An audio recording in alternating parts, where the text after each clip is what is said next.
Joining Kristen for part 2 of Undetected Narcissists is Angela Myer. Enjoy the show. I wanna try and take in all the highs, embrace them for more than a moment's time. I want you, please don't move when I push you away. I know I contradict myself some days, but will you ride the lows with me? Welcome to Mental Health News Radio. I am your host, Kristen Sunanta Walker. Our goal is to help discussions about mental health be a regular part of your daily life, no different than discussions about physical health. Mental illness can be a topic of discussion under the umbrella of mental health, along with so many other topics. This show is the original program on mentalhealthnewsradionetwork.com. Our network of shows are played in over 180 countries and cover more topics under that umbrella than you can possibly imagine. We were talking about mental health long before it became cool and popular to talk about, and thank goodness it has become so popular.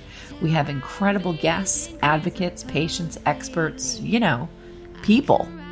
Thank you for tuning in and enjoy our intro music, a song named Lows, written by Aubrey Toon. You can find her music at www.aubreytoone.com.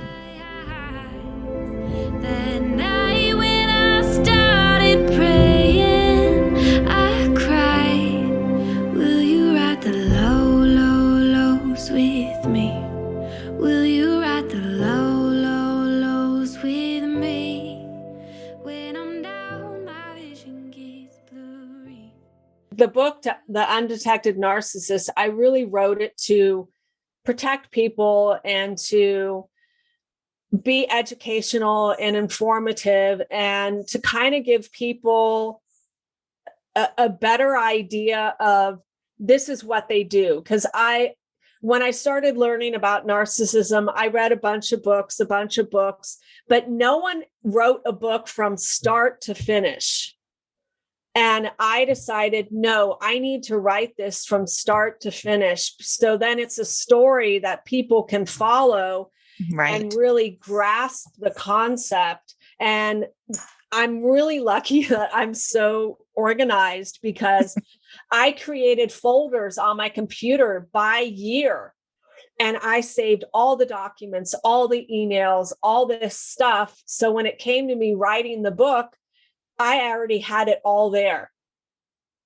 And it really helped me. And I think the biggest one that kind of blew my mind is there was a moment when, I was lied to. I was lied to by the parent coordinator. I was lied to by a few people because I guess they were, worried. But when I lost custody of my son, or just about to lose custody of my son, the parent coordinator did something that was just so nasty. And what she did was, when we left court, before I even got to testify, I was supposed to spend my son's birthday with him. And the judge ordered the parent coordinator to tell our son he's not coming home. He's not going to come home yet. He's still going to stay with dad. You need to tell him.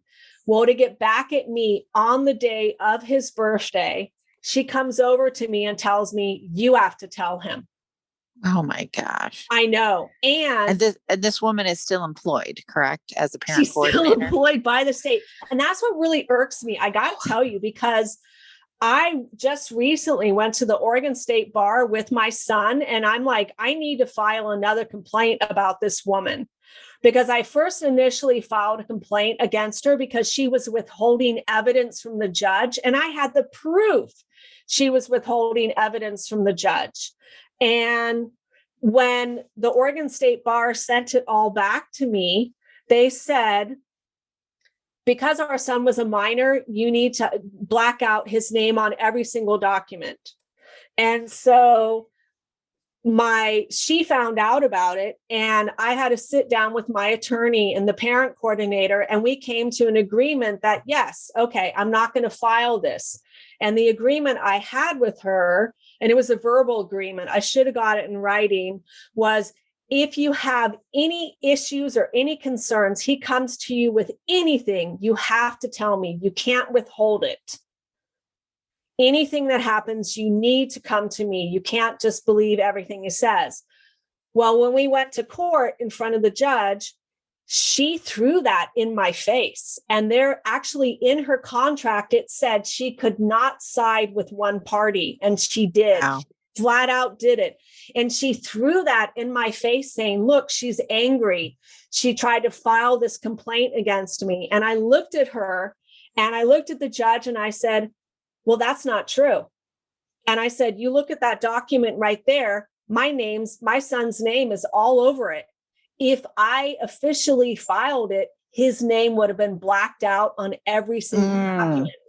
It's not. And I had to tell the story of how I sat down with her. I thought we came to an agreement, but it's obvious you still have issues. And so she was so mad at me. And I, even when I was in court, she was accusing me of, it had to do with a childcare provider my son was at. And I literally felt the woman was running an illegal daycare. And when I went to her place to try to talk to her about, because it does say in the legal documents, you have the right to inspect a person's property, the records, all that stuff. And that was when our son was suicidal. And I wanted to talk to her about the safety plan. And the woman literally slammed the door in my face. Wow. And when I called the police and the officer came, he knew who she was. He flat out knew who she was. And the scary thing is, and a lot of people don't realize this, is any child that has a disability, they count as 2 children immediately. And so and I found out by calling the licensing board, she wasn't licensed. So the minimum people can watch in the state of Oregon is 3 kids. 3 kids. Any child below the age of 18 months is considered 2 children. And so in front of her house, she had a toddler car seat, a baby car seat, and then there was other kids inside the house. And I found out what happened is when I showed up and I told her, look, I'm going to call the cops if you don't let me, see my son or talk to my son. She took our child up to her bedroom, locked him in the bedroom, and then left the house with the other kids. Wow. Yes. And my son heard the police officer outside trying to tell her, hey, you got to come back. And so when I was in court, my ex did the math where I said, okay, so she was watching a child, that counts as 2. She's watching our son, that counts as 4. There was a blind child in her house, that counts as 6. Then she's watching another kid under 18 months. And when I did the math, it came out to 8 children. That's what, yes, she was running an illegal childcare place. And that was the crazy thing, is when I brought this to the parent coordinator's attention, she immediately slashed me down and said, you can't call her. You can't even go on her property or contact her. And I was like, what? Yeah. Yeah. But here I had all the evidence, all the proof during that time, and she completely blindsided me. And that's the thing I got to say is, if anyone wants to look into getting a parent coordinator, you need to check their references. You need to see what are their credentials, because literally this woman, I don't want to be mean, but she was so incompetent in so many ways. And the worst thing is they have the power to override you. Right. Exactly. And because I had sole custody, but she could overpower every decision I made. And that was the biggest mistake I made. I did not know that I was giving up so much of my parental rights by having her be hired, but that's why he did it. Right. Exactly. Exactly. Tell me what you're doing with this in terms of, you've written the book, you're doing a podcast. How does this play into the rest of your life? How it plays into the rest of my life is, one, I really want to educate and inform people. And I want to educate and inform people, not coming from a place of anger or hate or fear. I want to educate them coming from a place of love, compassion, and wisdom, because they're wounded. I mean, narcissistic people aren't born, they're created. And that's the real interesting thing, is we got to look at how we parent children. We got to look at how we handle trauma, and we got to look at how to communicate with someone that is, let's say, narcissistic. And I remember talking to you earlier, and you brought up a beautiful subject where you said that even survivors of psychological and emotional abuse can be temporarily narcissistic because they're stuck in anger. Yeah. And I call it flea and tick syndrome. I mean, when you are around someone like that and they have, basically, usurped your ability to think for yourself and done it with much planning, their behavior rubs off on you, or that, and it also tickles, the parts of you that are still extremely narcissistic, that are your unhealed wounds that you haven't dealt with. So yeah, it's a nice soup of dysfunction. The difference is you can actually grow and evolve from this and change your behavior and look back. And like you said in the very beginning, be humble about, okay, I did these things and they were pretty darn awful. So yeah, I'm no innocent here too. That narcissist isn't going to do that. If they admit to anything, it's a ploy to get something, and it doesn't really stick. I mean, I've had people like this sit and give me these teary-eyed, crocodile-teared, well thought out apologies, and that lasts about 2 weeks, and it goes right back to that old behavior. So, you have the ability to make those changes and grow and not do that anymore.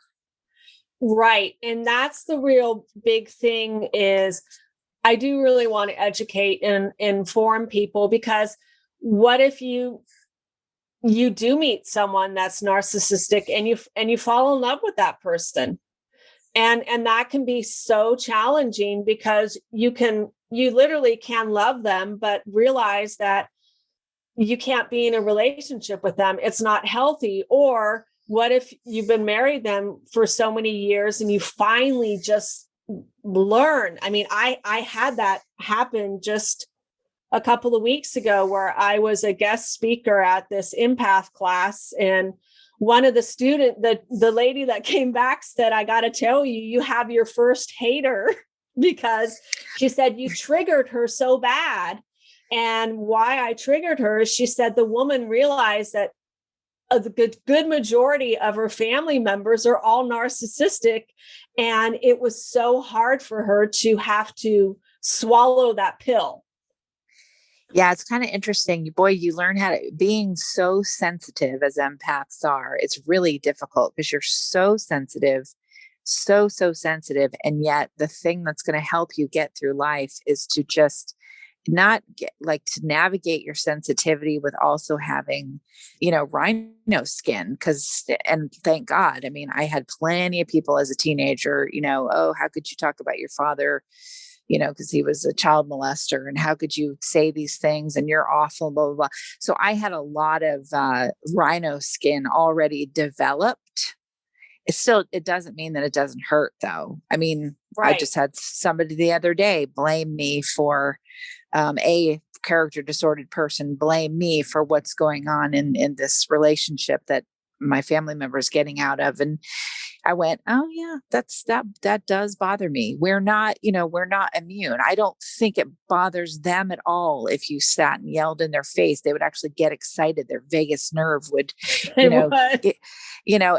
and they would just brush it off. But as an empathic person, yeah, it does take its lumps. And I have to tell myself, okay, you're going to go to bed early tonight because that one's going to bother you a bit, because that's what we are, caring, feeling, empathic human beings. Right. We get wounded and, but they get wounded too. Just it registers differently than it does with us. Right. It does. And so, but I have to say that the really great thing is once people get educated and you learn the key words, it's so much easier for you to sometimes step back and be like, oh, they're gaslighting me. Right. Oh, this is blame shifting. Oh, they've got split thinking right now. It's the way that I had to first teach myself was I had to watch movies, because I grew up in an environment where that was normal. I mean, that was like everyday stuff. And so in order for me to really learn how to catch it, I had to watch movies that displayed people showing those narcissistic traits and how they would. What are some of the movies? Can you remember the names of them? There was one show that I found really fascinating. There's one on, I think it's Hulu. It's called We Hunt Together. Well, and that was good because that was a female narcissist. Well, and there's that Inventing Anna. Right. And then the maid on Netflix. I really liked the part where she's trying to talk to her dad about abuse. And the dad basically thought that was just normal. Completely normal. And I was like, and she even realized, no, that's not normal. That's not how you communicate. And what was it? The Godfather of Harlem. That showed how people in power with narcissism, how they know how to blackmail and manipulate each other to get each other to do certain things. But it showed me how men in subtle ways love bomb each other to use their ego, their masculinity to do what they wanted them to do. Right. And so and you want to see gaslighting. Yes. And watch the Johnny Depp Amber Heard trial. Oh yeah. I mean, oh my gosh, it's obvious to me what's going on, in this. And I'm sorry for anyone listening, but I fully on the Johnny Depp. He is no perfect person by any stretch of the imagination, but my God, this is a perfect example of what it is when you get in a relationship with this kind of a person, and and it happens to men too. Yes. Well, and it was interesting because last week I was getting my hair cut, and the woman that was cutting my hair showed me something that was on a feeder tweet, and Amber was actually quoting dialogue from the movie, the Ripley movie, and where she was talking about Johnny Depp like he's the sunshine or something. And the person literally took the words that Gwyneth Paltrow said in the movie and it matched it. And I'm like, oh my gosh. And then there was other people pointing out that the talented Mr. Ripley, that's another good one, Mr. listeners. Ripley, yes. And they pointed out how he would wear his hair one day or dress one way, and then the next day she would be exactly like him. Yeah, I noticed to that too. And I'm not watching it like crazy, but every so often it comes across my feed and I'm like, let's check this out. It's so weird. It is. People just don't want to see it. I mean, down to he was wearing a button down dark shirt with a dark suit and a tie, and he had a bumblebee tie tack. And then the next day she was wearing the same thing down to the Yes. bumblebee. All of that is calculated, and not all of it is calculated in kind of a mastermind way that they think they are. Some of it is just, that's their disorder. Yes, it is. Well, Annie was interesting because she pointed out to me, the hairdresser, that she testified that she wasn't a real big fan of his, but then she was, because she had posters of him on her wall and stuff when she was growing up. And she admitted to someone else that, yeah, she was a huge fan of him when she was growing up. And right there, I mean, she could have been so infatuated with him and consumed with him. It's like, no, I need this. I'm going to love bomb this person. I'm going to manipulate this person. And that's the hard thing is, yeah, you can manipulate and love bomb this person. But when that person realizes you're not all there, that's when the narcissist gets really evil and real dangerous. And and that one video of his where he's like breaking things and throwing things or doing whatever, he not once touched her. But what was so interesting is when you think about human nature, if I saw someone I loved in a situation like that, I wouldn't be video recording them. My phone would not even be out. I would be trying to comfort that person and trying to get them to, let's calm down, let's control your breathing, can we? Oh, yeah. But she didn't, she literally made, I feel like, opportunities of, oh, look at him here. He's totally drunk. Most people, decent people, don't do that stuff. I know. I had a situation like that with my ex-husband who literally was having his blood sugar was off, and then they changed the colors of the labels and he's no picnic. Believe me, this is not, he's not fun to deal with, but he legit was having a major medical issues where his blood sugar was just going to nothing. And the color on the vials of insulin were changed to the one he was using before. And then it was double. The manufacturer got in all kinds of trouble for that. So these were, legit issues. And the person that was insinuated themselves into our family, who has a medical background, instead of helping him, they took videos of him, didn't call an ambulance, took videos as some sort of proof to cause further division in the family. And I just, I was just like, wow, who does that? I mean, he could have died, I mean, thank God a neighbor called for an ambulance, but this is the kind of stuff that they do. It's all about, evidence for whatever it is that they're plotting, because they're living their life one step removed because that empathy isn't there. So it's got to be. Well, I remember when I interviewed a man who is a psychiatrist, and he wrote a book about being a psychopath, and he said, God, it just must be exhausting to be you. I think the interview was called "An Empath Interviews a Psychopath." Yeah. And he said, I just can't even, I try to, be nice to people and say the nice things. And I just, it's just how exhausting. I mean, they really do. It was further showing me they really do feel that they're superior, and how pathetic we are that we have feelings. Right. You just go, okay. Well, okay. Tell me your plans with the show. You're going to be educating people. There's a lot of information out there about narcissism, but your take on it is definitely unique. And I like the fact that you're covering things like lawyers, court, people that come in, ancillary people that come in, moderators for the court, parent mediators, all of that. I mean, I love that you're doing that. It's certainly a topic that you could do for the rest of your life. So tell listeners where they can find your book and find out more about you and what you're doing. So my book is on many different platforms. It's on Amazon. It's on Barnes and Noble. It's on the Nook. It's on, I think it's called Kobo. It's on many It's different everywhere. platforms.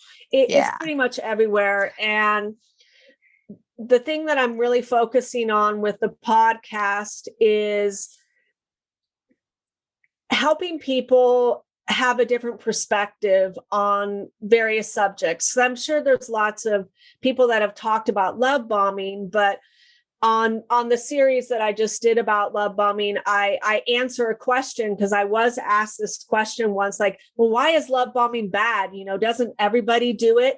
And I always like to say yes and no, and so I describe that, yes, you can love bomb in this certain way. But the biggest thing that I like to do is I like to give tools and I like to give tips. And so one of the tips I gave about the love bombing is why it's bad is the narcissistic person that's doing the love bombing always has a hidden agenda. Yeah. And I haven't really heard that discussed. And so I give you examples of, well, this is a hidden agenda. And then I don't know if you've ever looked at these or used these, but those relationship cards, like dating cards or like Go Deeper, those adult games, they have amazing questions to ask a person, because a lot of times when you meet someone new, you could be so excited and you practice in your mind, oh, I'm going to say this, I'm going to say this. And then once you see them face to face, your mind goes blank. Right. Okay. So those are their like cue cards. Yeah. And so it's kind of like cue cards. And the biggest thing that I've learned about narcissistic people is, they want to know everything about you. They want to mirror you, but they don't like it when you ask deep questions. No. And it's kind of funny. I mean, you whether you're dealing with someone who's actually personality disordered or not, you do pick up other things. I notice a lot, and I have noticed in like someone was really pressuring me, texting me every day, and I'm not a dater. I'm like, done. I just know I'm in the middle of this thing with my family. There are more important things in life than what I'm going to wear on a Friday night to meet some stranger that I know nothing about, So but this person came in and they're like telling me who I am and treating me like I'm stupid. And I was like, why am I tolerating this? And then I figured out, okay, well, now I see the appeal. This person that came in my life is exactly like the spouse that my family member is getting out of a relationship with. So I looked at it like, okay, this is a gift. This is giving me some insight as to why they got involved with this person. Cause I do see some of the things that were appealing.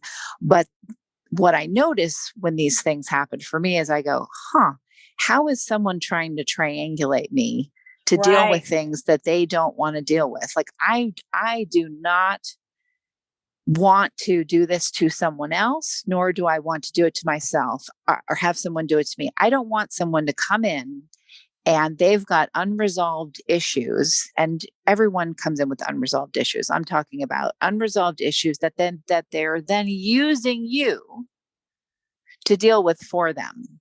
Right. Like you're not broken up yet with someone else, and you're bringing me around to meet them, and you're telling me that you're broken up, but then this person doesn't think you're broken up. And why am I being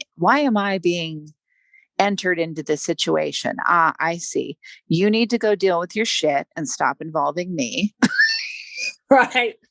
And what's interesting about that, though, this is what I wanted to get to. There was a point to that story. When you know all this stuff, and it certainly, and please listeners, don't think I've had many shows where you've heard my ego popping out all over in ugly ways. I don't mean this particular statement in an egotistical way, but you do learn a lot about this stuff and manipulative people, and you do see it. How do you, Angela, deal with it where, you basically end up with a PhD in manipulative people and you sit down at a dinner table or a whatever, a nail salon or wherever it may be, a job at work, and you immediately, someone asks you a question, well, should I, blah, blah, blah. And you're like, blah, blah, blah, blah, blah, with all these facts, but nope, don't do this, don't do this. That wouldn't be good, blah, blah, blah, blah. And they look at you like you have 3 heads.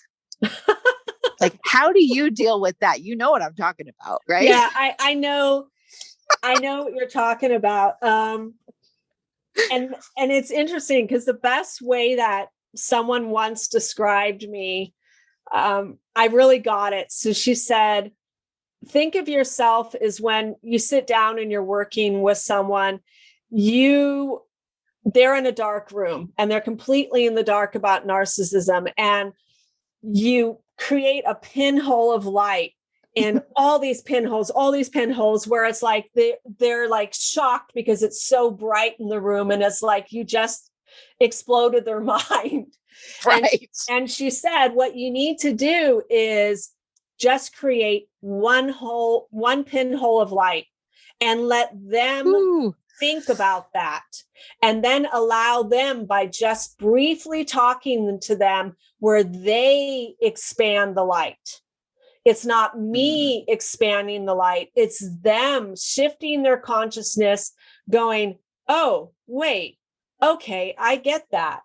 And they expand it. And she said, when you do that, you're giving them more of the power and the control to shift their perspective. You're just creating that little pinhole. That is hard to do, my friend. I mean, isn't it? Yeah. Because you're just like vomit of information, Yes. just like, Yes. and it makes it, what I have to do is I have to then, have a conversation with someone like you, and many, all of my friends know what this is, so that I feel like I'm around people who get it. I don't have to just create that pinhole. They already had the flashlight and the lighthouse and the whatever, they know, and we could just have a rapid fire conversation. I was trying to explain it to a friend of mine who's a artificial intelligence PhD. He got his PhD at 23, and I said, he was like, yeah, but this, so it's just bizarre. It's like, it's a lot. And I said, okay, well, how do you feel knowing all these nerd things that and you go to a dinner party that's with a whole bunch of people that don't have any clue about what you do? And you mention one little thing and they're like, and to you, it's the most microscopic, banal thing ever. Right. But to them, it's like, oh my God. And then you get around someone at the dinner party that gets what you're talking about. And you just, oh yeah. I said, try to think of me that way, but on this subject. Okay. Yeah. And that's where I've kind of learned, when I can become more self-aware, where I'm watching their body language, their tone of voice, their eye movements. Are they closing off? Are they crossing their arms? Like really learning to read them and see. Do they look constipated? Does it look uncomfortable? Yeah. Yes. Well, and I've also, I did an episode about the map of consciousness, and it's based off that book. It's by Hawkins, Power versus Force. And it talks about he literally did all this studies on doing muscle testing to figure out the levels where you are. And when anything is below 200, that is all force. It's all force, force, force. And that's where anger is. It's where depression is, shame, humiliation, all those negative emotions. And what I teach people in that one episode is how to, when you meet someone, where are they at on that level?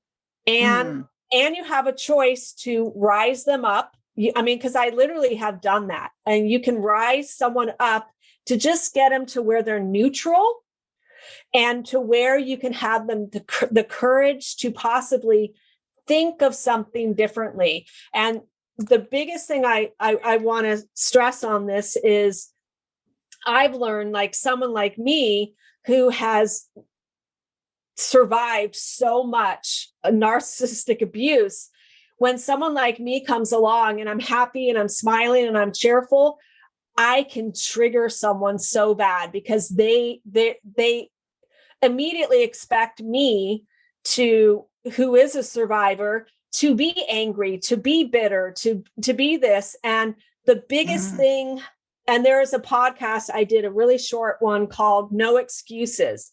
And I realized that I needed to stop making excuses for myself, because I'm just going to swear here, these assholes were taking up too much space in my mind and in my heart, and I had to evict them because I matter more than they do. And that's a big one. Yeah. And I had to do this for me. I had to do it for me, for my kids, for my family, for my clients, and also for the world. And I say that, and I'm doing this for you, because why I'm doing this for you is I want to educate you. I want to inform you. I want to keep you safe. I want to keep your sanity. I don't want anyone to have to experience what we had to live through. And on the other side of that is there are people that are going to go through all of that, and you can't prevent that. But my God, it makes it so much easier when they find that book, that article, that, I mean, I know for me, when I found, my first article on covert narcissism, I was like, it was like, Jesus showed up, and, it was amazing.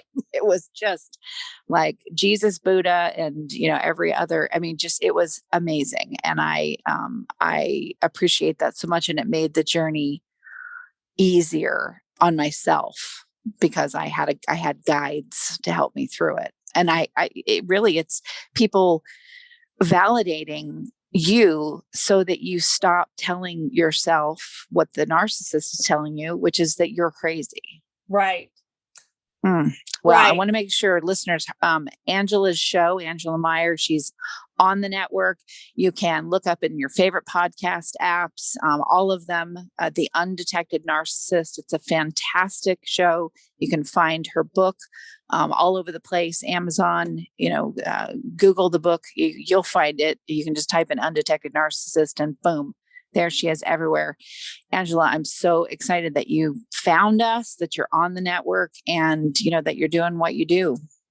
Thank you. I'm excited, and I'm really looking forward to how it's going to impact and change a lot of people's lives. And that's the beauty of it, is you could be in the midst of all the chaos and the craziness, but once you get that information, it is literally like a light bulb goes off in your head, and it's never too late. You could go back and you can go through your old documents, and you can show it to your attorney, and you can say, look, I've been saying to you all along, this person has these narcissistic behaviors and tendencies, but I didn't know that's what they were doing.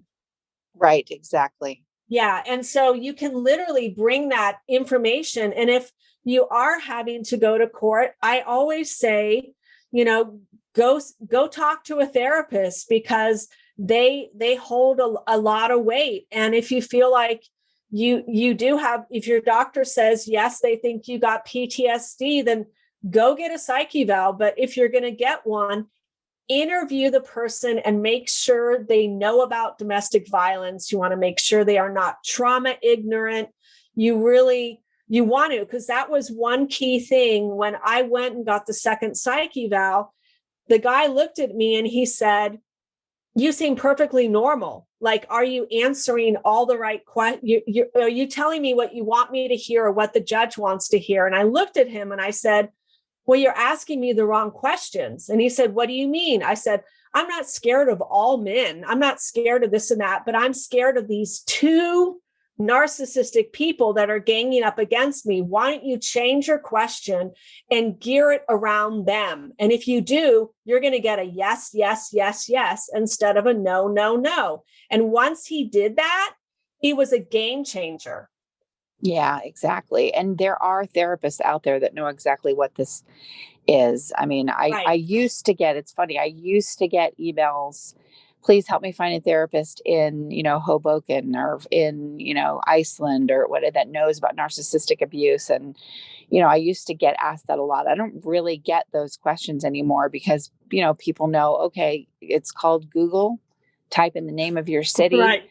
type in narcissistic abuse therapist, and boom, you'll find somebody that will talk to you about this. So yeah, it's not quite so in the dark as it used to be, but obviously there's so much more work to be done in that, in that arena. Yeah, there is. Well, Angela, thank you again. I'm so happy that you're on the network, and I want to thank all our listeners for tuning in to another episode of Mental Health News Radio. All right. Thank you very much.